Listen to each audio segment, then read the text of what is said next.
আদালতের আদেশে রাজনৈতিক দল হিসেবে বাংলাদেশ ডেভেলপমেন্ট পার্টিকে নিবন্ধন দিয়েছে নির্বাচন কমিশন। দলটির জন্য প্রতীক বরাদ্দ করা হয়েছে ফুলকপি।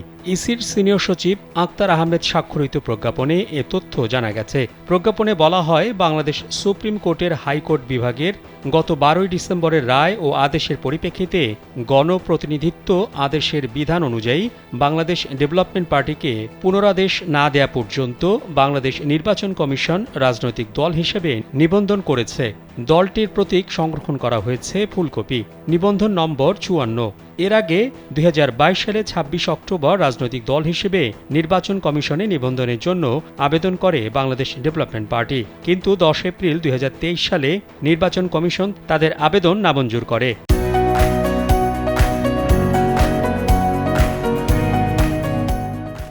এর আগে আওয়ামী সরকারের পতনের পর এবি পার্টি, নুরুল হক নূরের গণ অধিকার পরিষদ, মাহমুদুর রহমান মান্নার নাগরিক ঐক্য এবং গণসংহতি আন্দোলনকে নিবন্ধন দিয়েছে নির্বাচন কমিশন।